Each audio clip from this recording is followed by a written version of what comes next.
1. Can't believe I'm writing this, let alone the fact that it happened. I was sharing an apartment with another woman for the summer. The apartment is through university housing, so we're both there because we have courses for the term. At least I thought. The day I moved in, she's inviting complete strangers, her boyfriend, doing drugs with all of them, taking up the common spaces literally the day I moved in.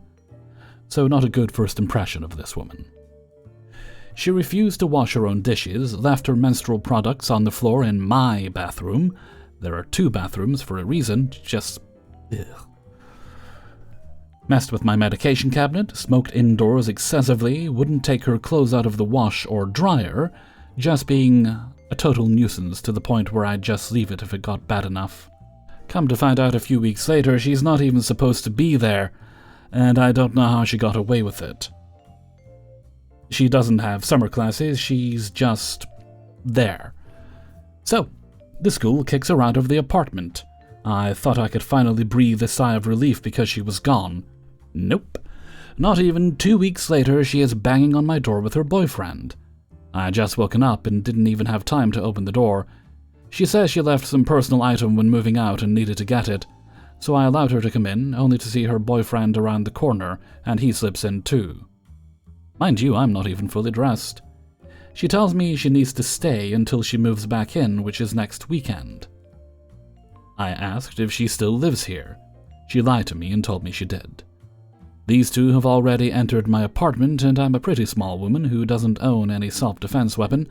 I'm not even properly dressed, so I just meekly slipped off to my room and texted my RA about the whole thing. Needless to say, I didn't feel safe confronting, but my RA confirmed she isn't supposed to be here. She leaves, but her boyfriend stays. RA comes and removes him, so I left to go out and take care of my business for the day. Thought it would be as simple as that, and I would not have to deal with them. I come home to find my apartment door is wide open, unlocked, furniture moved around. Why furniture was moved, I still don't know. It gave me a sickening feeling in my stomach. But when I checked the apartment, I found no one there. So, from there I just locked my door again, and figured her boyfriend probably got in because I forgot to lock the door when I left earlier. I did not. Not even being home for longer than 30 minutes, banging at my door again. It's the same guy, so I'm just noping out at this point to go to my room and ignore it. Proceeds to knock for at least 5 minutes, gets quiet for a while, then my front door swings open. And I knew for a fact that I locked the door this time. He broke in. I waited until he entered one of the bedrooms to leave the apartment, as silently as I could before hitting up my RA and getting campus police involved. Absolute nerve-wracking experience. They go in and find him hiding in a closet. Then he lied to campus police saying I let him in. Cameras said otherwise. They decide to arrest and charge him, to make a long story short. Now I'm just waiting for the fallout. My roommate herself is supposed to move back in, but the campus police and my RAs said she would be in trouble for this as well, and likely would have housing privileges revoked. But it wasn't guaranteed, so yeah. Sucks that we don't have anywhere else to live right now, otherwise I'd be gone. Hellfreezer's note. I understand this is campus housing, but given the circumstances, see if you can get a deadbolt or a chain put on the door, if you can get that approved. If not, use one of my father's old tricks. Get a long wooden post and wedge it up against the door when you're home. Gonna make it very difficult for somebody to get in, even if they've picked the lock or however that guy managed to get in. Either way, what happens, I hope your roommate does indeed get kicked out, and I'm sorry that happened to you. 2. This story involves stealing, bad hygiene, pets, food hoarding, manslaughter, and murderers. It will sound beyond believable, and why I rarely speak about it. My sister Lily, childhood friend Karen, and I, Billy, lived at the beach. Our landlord was going to tear down the house and build a duplex for seasonal rentals. We took it as a chance to move closer to our jobs we had at casinos.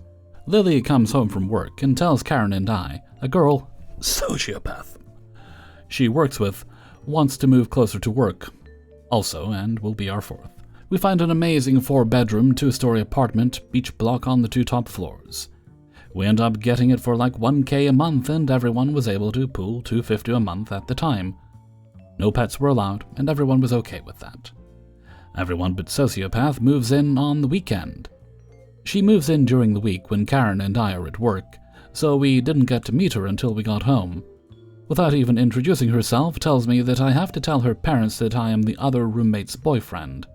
Now remember the whole she isn't allowed to live with any guys thing. Since I wasn't her boyfriend, her parents would allow it.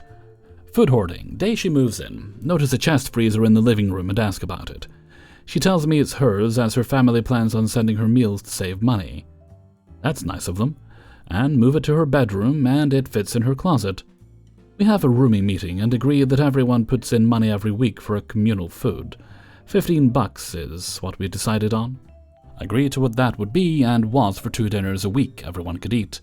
One person would go shopping once a week with a list and money for what they wanted from the store.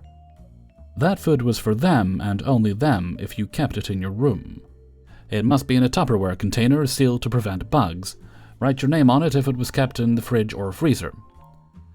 This worked for a while till it was Sociopath's turn to go shopping, and she didn't get what anyone paid her to get, often spending $125 on all what she wanted, and would say it's hers and not eat it.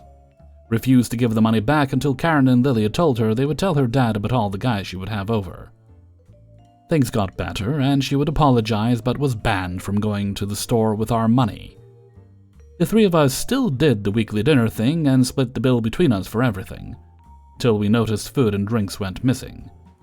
Like 12 packs of Coke gone within 2 hours of getting home from the store. She had a keyed lock put on her bedroom door, and the CO from the city prevented them in rentals. One day she is home and Lily casually is talking and walks in her room and notices all the things were missing in her room.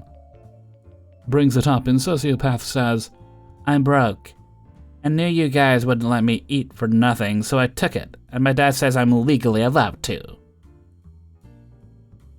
We bought a locking pantry, added 2 more locks and placed it in my bedroom, and would booby-trap it when the 3 of us would be at work and she at home. That put an end to her stealing our stuff for a few months. Bad hygiene. She had a great job and was the secretary of the president of a casino. So you think that taking showers, wearing clean clothes, and not smelling like rabbit poop and sweat wouldn't be her thing. But it was absolutely her thing, on top of leaving her feminine products around after removing them.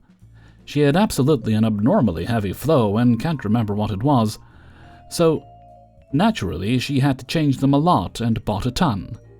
She wouldn't clean it off the toilet seat, bathroom floor that had a French drain so it was easy to do.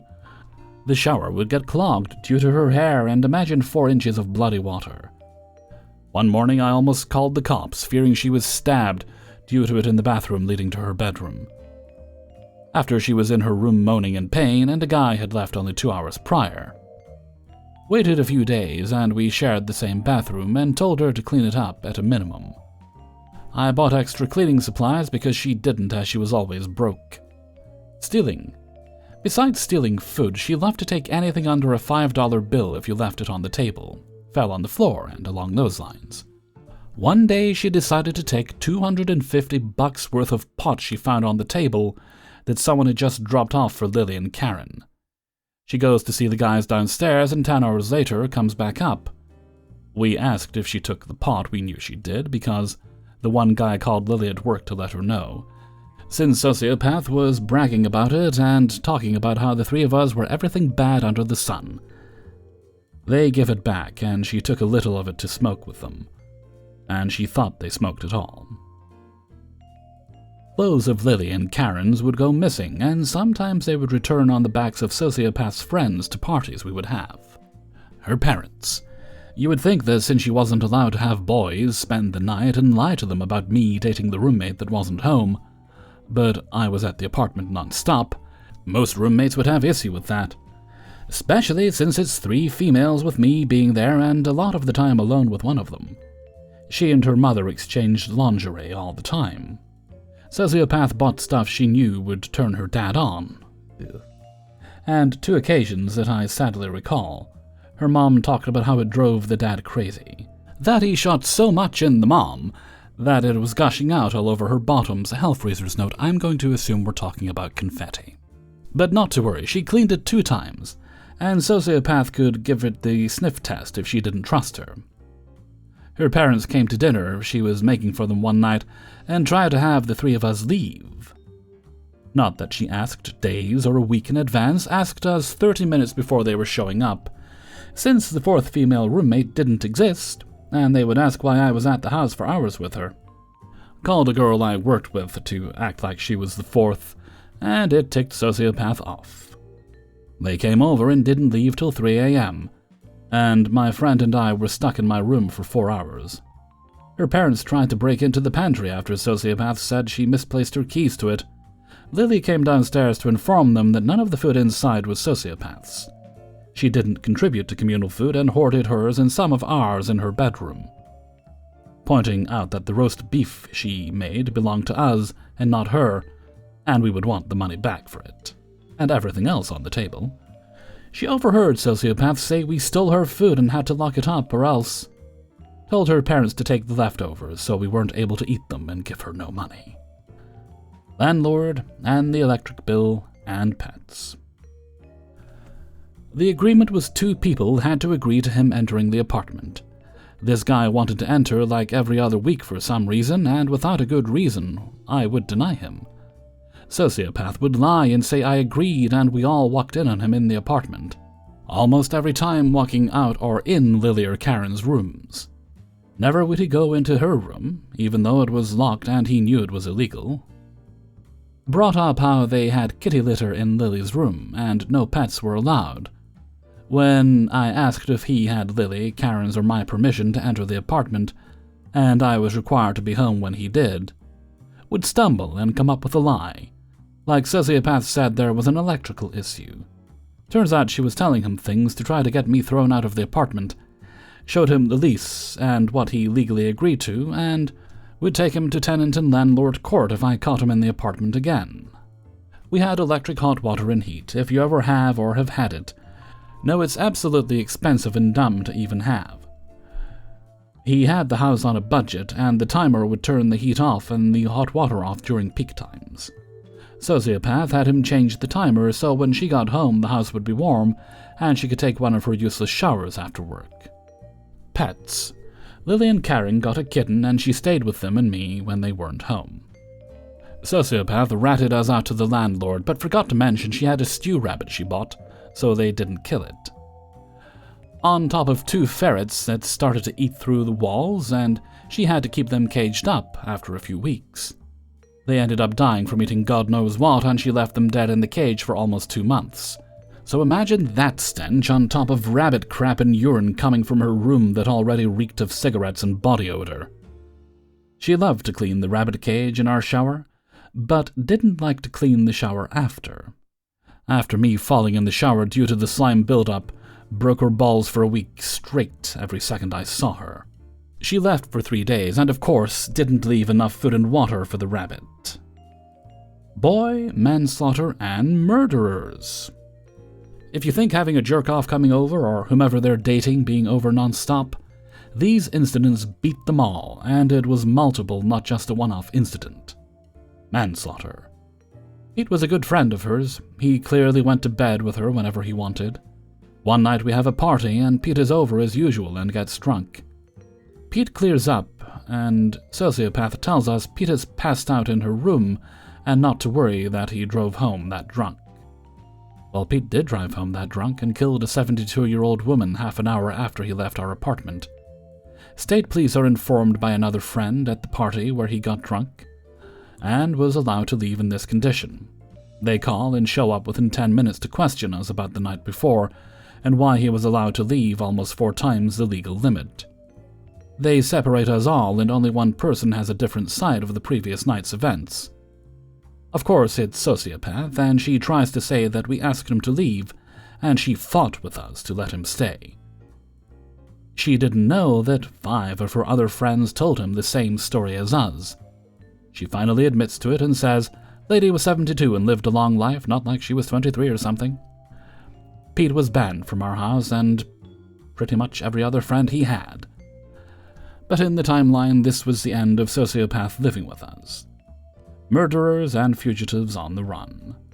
One morning, I am off work and go into the kitchen to eat. Hear her door open and thought she was at work. Some dude runs into the bathroom, runs back into her room so quick that I couldn't even see his hair color. Go into my room and call Lily and Karen first to see if they knew someone was spending the night. Sociopath calls and tells me that one of her friends will be staying a few days and is shy. Don't bother the guy at all and go about my day.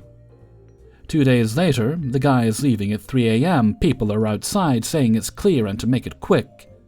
The guy gets in the back of a truck and they cover him with stuff to hide him.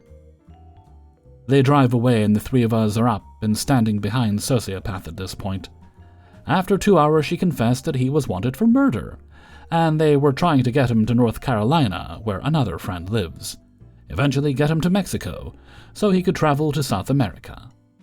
She tells us that he did murder the person and comes up with excuses as to why she'd hide a murderer in our apartment. Murders. One murderer wasn't enough. She had 2 friends that murdered another friend on his lawn in broad daylight. The kid inherited a ton of money, and was a bad addict along with the other 2. They thought he should keep the few million in cash in his room and not in a bank.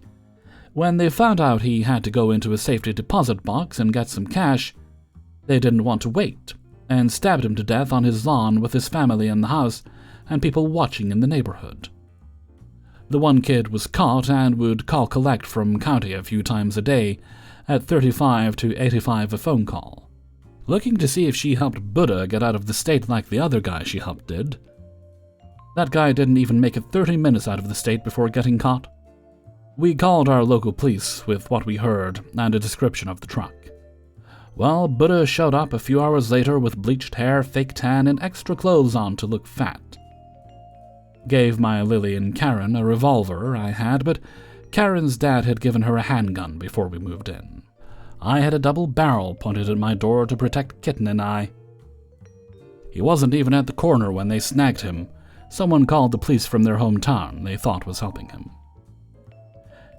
The incident with Pete took place a few weeks later, and we told the landlord he needed to come over and talk about a series of issues that couldn't be resolved in any manner, but Sociopath being evicted. Showed him all the police reports from 5 different police departments involving her, and stuff that took place in the apartment. He knew that people who were at the house had been arrested, but not what for. He gave her a week to leave, and would refund her part of the deposit after the damage to her room was repaired. She ended up owing him $150 in the end. She didn't even fight us, and the landlord was present with cops as she moved out. He told her parents that no 4th female ever lived with her, and handed them copies of the police reports for her fugitives and the party that led to a woman being killed by Pete. Sociopath was a textbook bad roommate in so many ways. It's scary. Someone told us years ago they think she ended up marrying Pete after his release. Almost positive he got 3 years. 3. It all started at my hometown bar. About a year and a half ago, I, a 25-year-old woman, met this cute, blonde, nice girl, also 25, who instantly became friendly to me. I was a party girl, so I would hop bar multiple times a week and occasionally see her out, making us friendly acquaintances. I live in a small town with a small private college, so I befriended a lot of college students. She was one of those students. I'd heard a lot of snarky rumors about her, like how she was a bitch and slept around a lot. I genuinely thought that everyone was just making up lies about her. That's my fault. We talked about our living situations, and how it was a good idea to become roommates in the new lease. Everything was perfectly fine for 4 months. We both have our own cats, they don't get along, so her cat's litter is in the hallway and mine in my closet, and I keep my door closed at all times. I was still working as a bartender, and I graciously got her the same job, so we worked side by side. We wouldn't hang out together, but we were very friendly and communicative. The only time she'd step into my room is if I asked her to hang out with my cat while I was away, or when she would constantly ask to borrow my MacBook charger. Or so I thought. Here's when it hit the fan. I was still in my party girl phase, staying up all night and going out almost every night after I bartended. My cash tip money consistently thrown across my floor. My room was a bit of a mess. I didn't take care of it, but I never reflected it in our shared living space, ever. I was very respectful and mindful. On the other hand, she is a nasty person. Period blood on the bathroom floor, rotting tampons in the bathroom trash that she refuses to empty, dirty dishes in the sink, cat puke constantly in the living room that she just lays a paper towel over, and never cleans her cat's litter box. I've cleaned the bathroom this entire year and left it to see if she would at least attempt to clean it, and nothing. Puke stains on the toilet and all over my bathroom cleaning supplies. She leaves her musty socks in the middle of the hallway. Truly dirty. That being said, I thought I was going crazy. I thought I misplaced a lot of clothes. I thought I lost stuff. Maybe I left it at my mom's house, but they were never there. I found clothes that weren't mine in my car. I found a pair of used and dirty boxers in my room that weren't my boyfriend's, that caused him to accuse me of cheating on him. Clearly, she has had some man sleep over in my room when I was gone and used my car at some point. My hair products had been used up in such a short amount of time, some of them were filled with water. My food went missing. I thought that I was actually going crazy. It was a pair of sweatpants. I was looking for these damn Brandy Melville sweatpants for the longest time. I was absolutely racking my brain on where the hell I put them. Did the dryer eat them? Did I accidentally throw them in the garbage chute? I glanced through my roommate's cracked door into her room. There they were, on the floor like they had just been worn. I had her location on Find My Friends at the time, so I did a quick check. She's at her boyfriend's. I am free to enter. I pick up the sweatpants, then find my t-shirt, more clothing. I head to the closet, half of my wardrobe, all neatly hung up and pressed. My Skims shirt that I was missing since I moved in months ago, my $100 Revolve blazer. I started to hyperventilate. I collected all the stuff I could find quickly and called my mom, sobbing.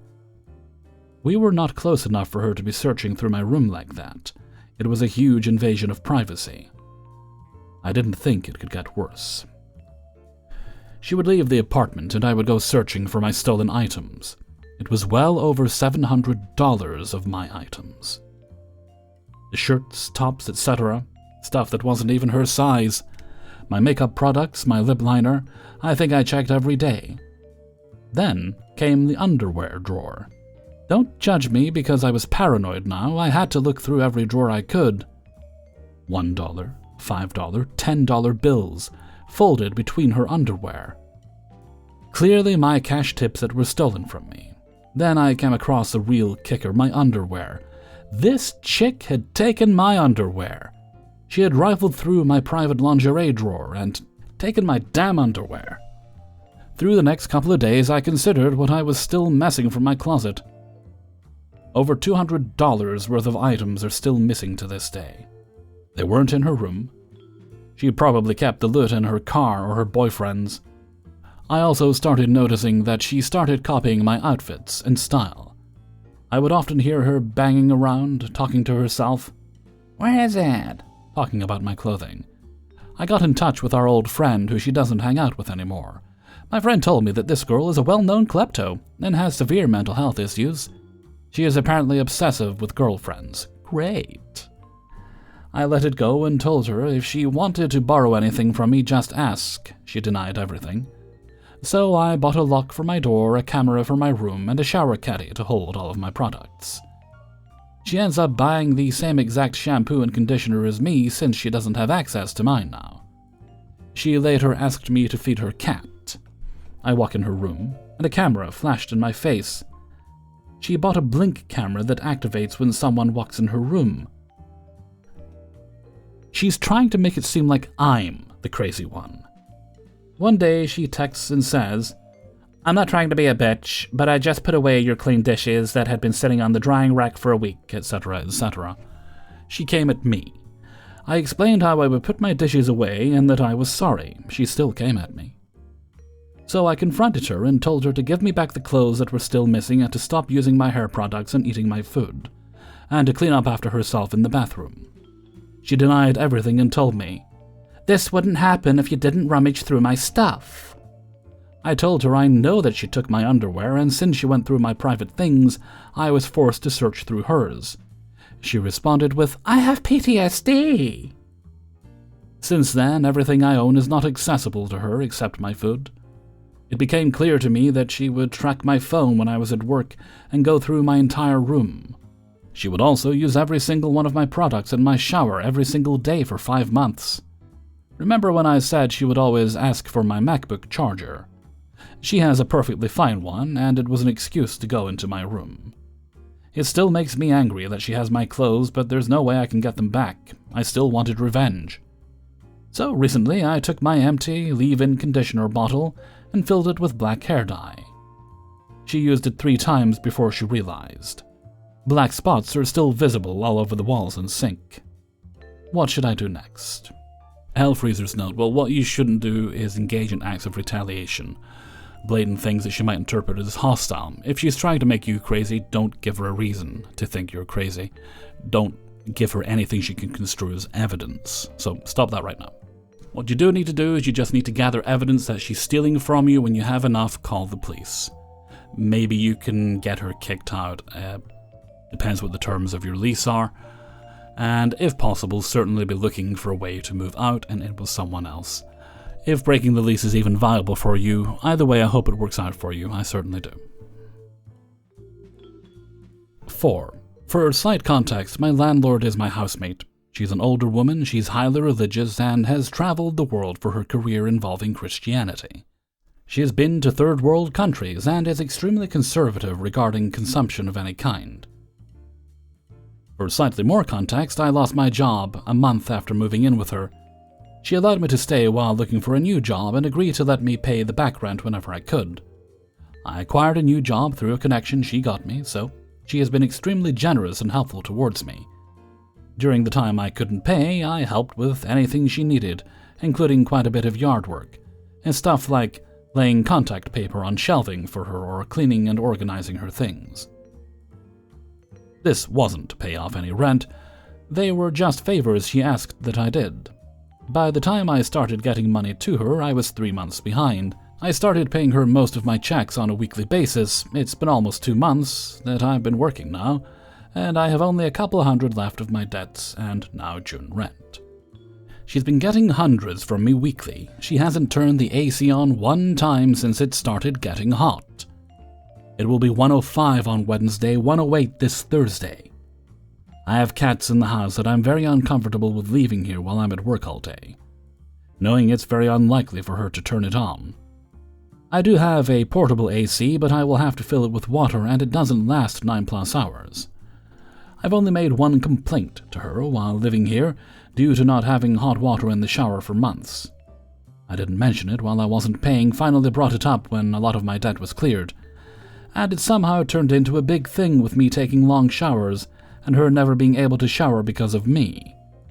But then a couple of days later I had hot water, so I'm pretty sure she just had the water set low and turned it up. My showers are 15 to 20 minutes on average, by the way, sometimes 30 or a little more if it's an everything shower. So because of that experience, I'm hesitant to bring up the AC.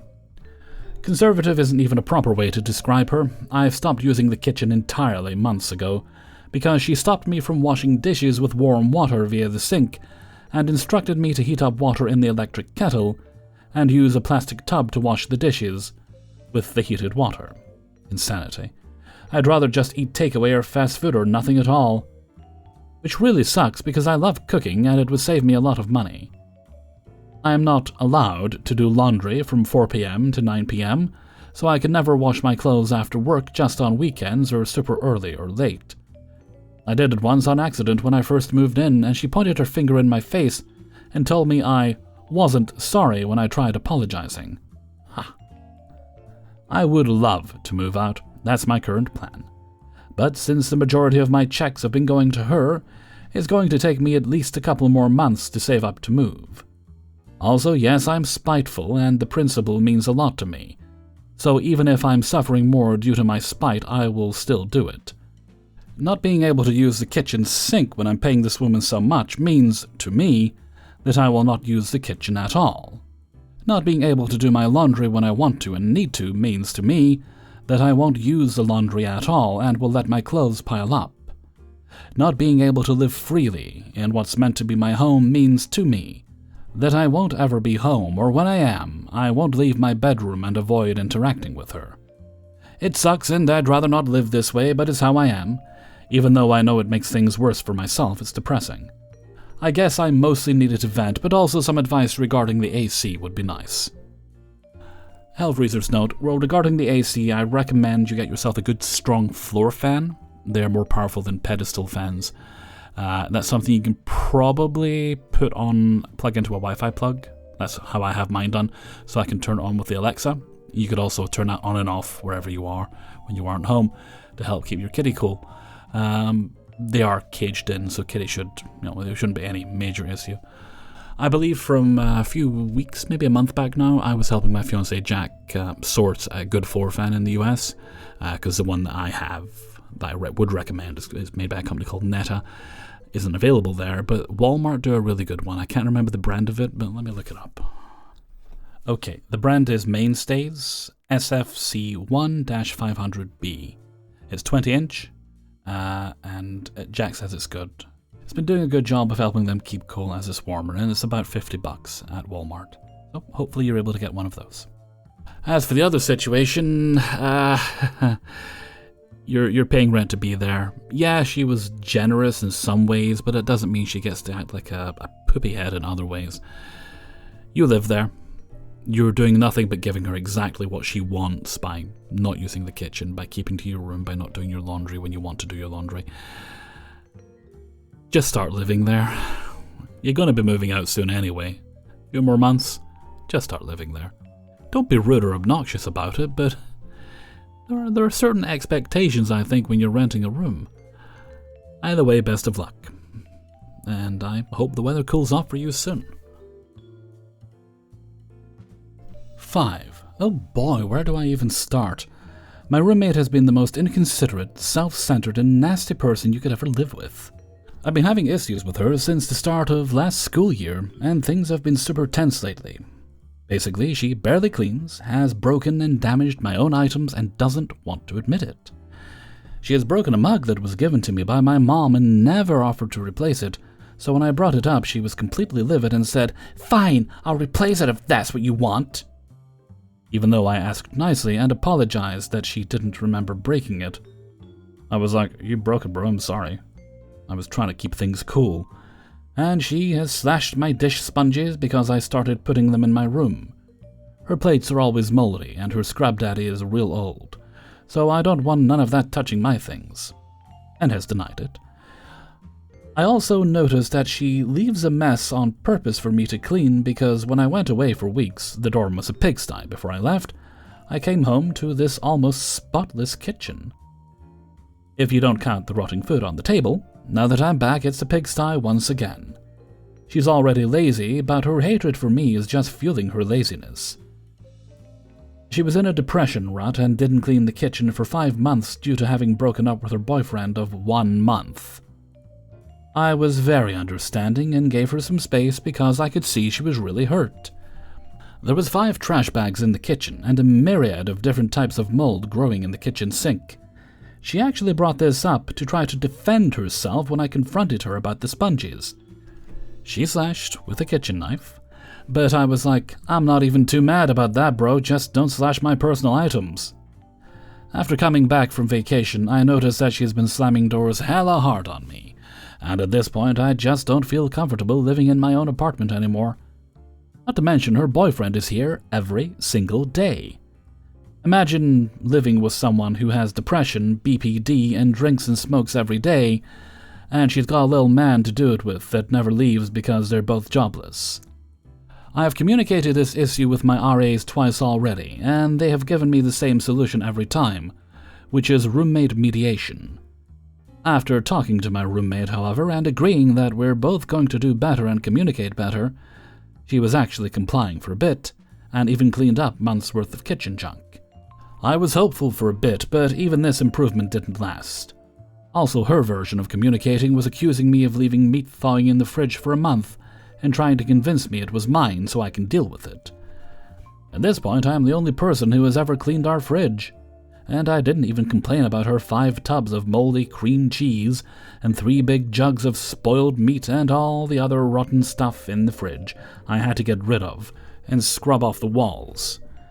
I just did it for the sake of everyone, but I'm done cleaning up after another grown woman. I hate feeling anxious and uncomfortable in my own home, especially when there's another stranger that's always here 24/7. I hate living with someone who uses my things, breaks them, and acts childish when I put them away. Her hostility has only grown more since I've confronted her. And you can probably understand why I'm really nervous about doing the roommate meeting thing.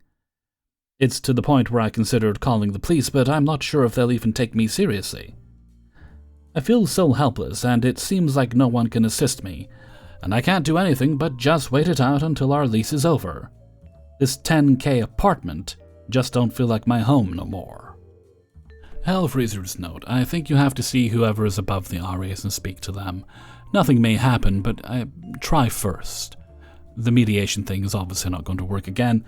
I'd just say document. If she starts arguments and starts yelling at you, start recording things on your phone. Be discreet about it. Don't let her know you're recording. Obviously, check the laws in your state to make sure it's yada yada, 2 party, 1 party, whatever, all that.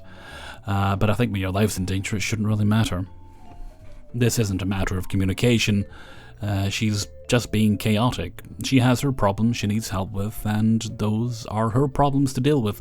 She doesn't have a right to take it out on you. That's just not fair. I'd be curious, though, as to what the terms of your lease says about having a male guest over.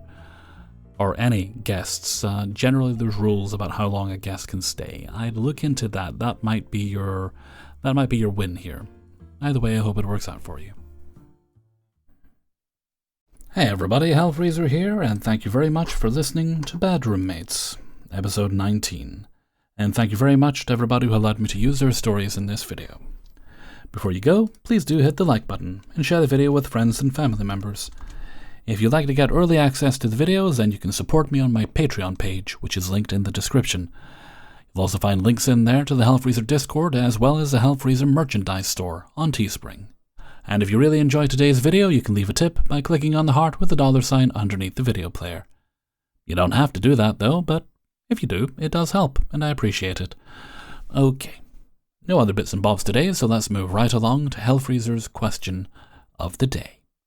And today's question is: if you cook something, and it turns out not to be what you expected, like, say you bite into something, you're like, oh, that's way spicier than I was expecting. Do you throw it out, refrigerate it so maybe someone else can eat it? Or do you just think, well, I've made it now, I don't want to waste it and eat it? I'm definitely in the last category. It's occasionally happened with pizzas that have been just a little spicier than I thought they'd be, but I've still eaten them. Then I hoped I wouldn't have too bad a reaction the next day. I had one of those recently, actually. I was fine.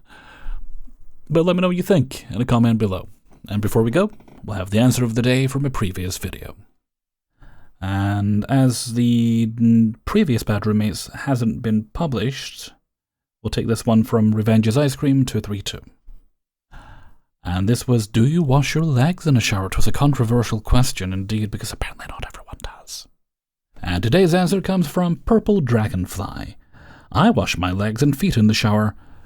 I don't trust anyone who doesn't wash their legs and feet in the shower. That's fair enough. I mean, I suppose if they don't wash properly in the shower, they'd be quite stinky, and if it's just from lack of self-care, I wouldn't really trust people that are stinky either. Of course, there are other reasons. Thank you very much for your answer, Purple Dragonfly. And with that, I'm going to head off for now, so until next time, thank you very much for listening, and take very good care of yourselves.